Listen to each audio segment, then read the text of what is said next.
लोकसभा चुनावों के परिणाम चौंकाने वाले हैं, लेकिन इन परिणामों के बीच छुपा हुआ एक ऐसा आंकड़ा भी है जो इससे कई ज्यादा चौंकाने वाला है, लेकिन उस आंकड़े के बारे में कहीं बात नहीं हो रही। नमस्कार, मेरा नाम है अंकित, आप देख रहे हैं आयुध।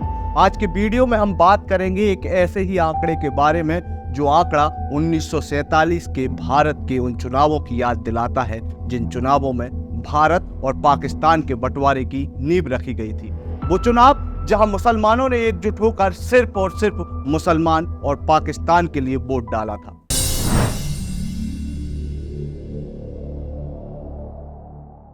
सोशल मीडिया पर कल से उत्तर प्रदेश की रामपुर लोकसभा सीट का एक डेटा खूब वायरल है।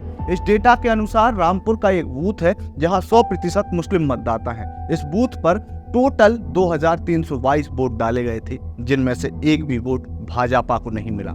जबकि इस गांव को 532 पीएम आवास मिले हैं। सभी आवास सरकार ने मुस्लिमों को दिए हैं, लेकिन मुसलमानों ने यहां से एक भी वोट भाजपा को नहीं दिया।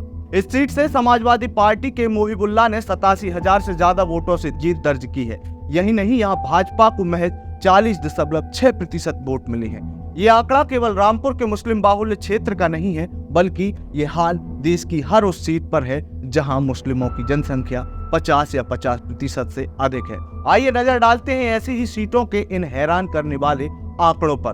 ये सीटें जम्मू कश्मीर, पश्चिम बंगाल, बिहार, केरल और तेलंगाना राज्य की हैं। सबसे पहले बात करेंगे जम्मू कश्मीर की बारामूला सीट की। बारामूला सीट पर 95 से 100% तक मुस्लिम मतदाता हैं। यहाँ से निर्दलीय प्रत्याशी अब्दुल राशिद शेख ने 4,72,481 मत हासिल कर जीत दर्ज की है। दूसरे नंबर पर नेशनल कॉन्फ्रेंस के नेता उमर अब्दुल्ला रहे। उमर अब्दुल्ला को 2,68,000 से भी अधिक वोट मिले हैं, लेकिन उन्हें 2,04,142 वोटों से हार मिली है। अब बात करेंगे श्रीनगर की। श्रीनगर लोकसभा सीट पर भी 95 से 100% तक मुस्लिम मतदाता हैं। इस सीट से नेशनल कॉन्फ्रेंस के आगा सैयद रहूल्लाह मेहंदी को कुल मिलाकर 3,56,866 से अधिक मत मिले हैं। उन्होंने Jammu Kashmir Peoples Democratic Party के वाहिद उर रहमान को 1,88,416 वोटों से हराया है। इसी तरीके से एक और सीट है अनंतनाग। ये भी जम्मू कश्मीर केंद्र शासित प्रदेश की सीट है। यहाँ पर भी 95 से 100% तक मुस्लिम मतदाता है। यहाँ पर नेशनल कॉन्फ्रेंस के मियां अल्ताफ अहमद को 5,21,836 वोट मिले हैं, जिन्होंने पीडीपी की महबूबा मुफ्ती को 2,81,794 वोटों से हरा दिया। अब बात करेंगे लक्षद्वीप की। केंद्र शासित प्रदेश लक्षद्वीप की इस सीट पर 95 से 100% तक मुस्लिम मतदाता हैं। यहाँ से कांग्रेस पार्टी के मोहम्मद हमदुल्ला सैयद को 25,726 वोट मिले हैं और उन्होंने लगभग 2,647 वोट से जीत दर्ज की है। और यहाँ पर दूसरे नंबर पर शरद पवार की एनसीपी के मोहम्मद फैजल रहे, जो निवर्तमान सांसद हैं। तीसरे नंबर पर एनसीपी के यूसुफ टीपी को महज 221 मत मिले हैं। इसी तरीके से यही हाल बिहार की किशनगंज सीट का है, जहां पर 65 से 70% तक मुस्लिम मतदाता हैं। यहां कांग्रेस के मोहम्मद जावेद को 4,02,850 वोट मिले हैं, तो वहीं जेडीयू के मुजाहिद आलम को 3,43,158 वोट मिले हैं। यहाँ पर हार का अंतर 49,692 वोटों का रहा है। तीसरे नंबर पर भी एक मुस्लिम कैंडिडेट ही रहा है। जम्मू कश्मीर, लक्षद्वीप और बिहार के ही जैसी स्थिति पश्चिम बंगाल में भी देखने को मिली है। पश्चिम बंगाल की मालदा सीट, जहां पर लगभग 55 से 60% तक मुस्लिम मतदाता हैं, इस सीट पर भी कांग्रेस के ईसा खान चौधरी को 5,72,395 वोट मिले हैं, जबकि बीजेपी की श्री रूपा मिश्रा चौधरी को 4,44,027 से अधिक मत मिले, लेकिन वे 1,28,368 वोटों से हार गईं और यहाँ भी तीसरे नंबर पर एक मुस्लिम कैंडिडेट ही रहा है। इसी तरीके से पश्चिम बंगाल की ही एक और सीट है जंगीपुर। यहाँ से टीएमसी के खलील उर रहमान को 5,44,427 से भी अधिक मत मिले हैं, तो वहीं कांग्रेस के मुर्तजा हुसैन बोकुल को 4,27,490 वोट मिले, जबकि भाजपा के धनंजय घोष को महज 3,40,814 वोट मिले हैं। ये कुल वोट प्रतिशत का महज 24.8% ही है जो भाजपा को मिला है। सेम यही स्थिति केरल की पोन्नानी लोकसभा सीट पर है, जहां मुस्लिमों की जनसंख्या 65 से 70% तक है। यहाँ से इंडियन नेशनल मुस्लिम लीग के डॉक्टर MP अब्दुस्मद समदनी को 62,516 वोट मिले हैं, तो वहीं सीपीआई के केएस हमला को 3,26,756 वोट मिले हैं और यहाँ पर भी भाजपा के प्रत्याशी को महज 12.1% वोट मिले हैं। अब आप मानिए कि जहां पर लगभग 10 लाख से अधिक वोटर हैं, वहां पर भाजपा को महज 12% वोट मिला है। इसी तरीके से केरल की ही मल्लपुरम सीट है, इस मल्लपुरम सीट पर भी 65 से 70% तक मुस्लिम मतदाता है। यहाँ से भी इंडियन नेशनल मुस्लिम लीग ने जीत हासिल की है। मुस्लिम लीग के मोहम्मद वसीर को 6.39 लाख वोट हासिल हुए हैं, जो कि कुल वोट प्रतिशत का 59% से ज्यादा शेयर है। दूसरे नंबर पर सीपीआई एम के केवी वसीफ को 31.6% वोट मिले हैं। वहीं भाजपा को यहां पर महज 7.8% ही वोट मिले हैं, जबकि यहां भाजपा ने अपना एकमात्र मुस्लिम कैंडिडेट अब्दुल सलाम को मैदान में उतारा था। अब यहाँ पर एक और स्थिति स्पष्ट होती है कि मुस्लिमों ने यह तय करके रखा था कि भाजपा भले ही मुस्लिम कैंडिडेट को उतारे, लेकिन उन्हें भाजपा को वोट नहीं देना। बीजेपी के इकलौते मुस्लिम कैंडिडेट डॉक्टर अब्दुल सलाम को यहाँ पर महज 85,000 से कुछ अधिक मत मिले हैं। इसी तरीके से अब बात करेंगे उस सीट की जिस सीट पर देश भर की नजरें थी। ये सीट तेलंगाना की हैदराबाद सीट है। यहाँ भी मुस्लिमों की जनसंख्या 60 से 65% तक है।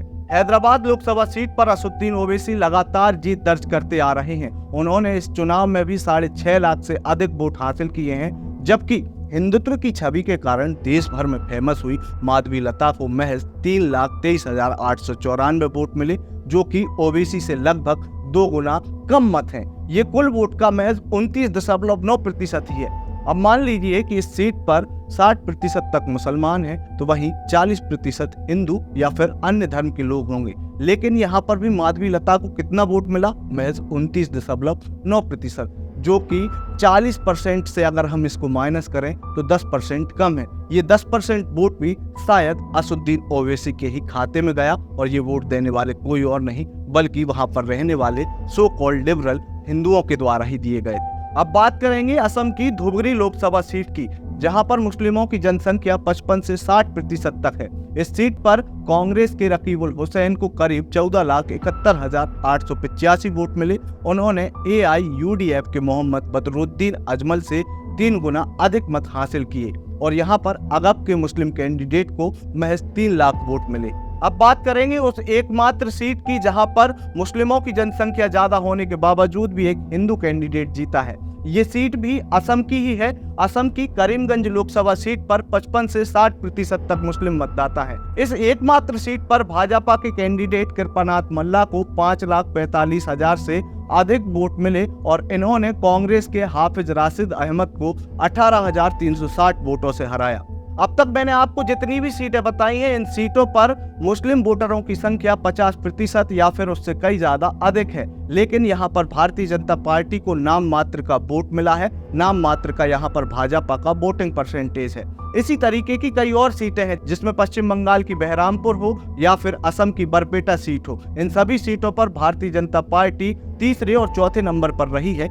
यहाँ पर वोटर कोई और नहीं बल्कि टोपीधारी अब्दुल और सलीम जैसे लोग थे। उन्हें भारतीय जनता पार्टी से न जाने किस बात की नफरत है, बल्कि भारतीय जनता पार्टी अपने विकास कार्यों में सबका साथ सबका विकास की बात करती है और मुसलमानों को PM आवास जैसी कई योजनाओं का लाभ भी देती है। उसके बावजूद भारतीय जनता पार्टी को यहाँ पर हर बार मुंह की पटकनी खानी पड़ती।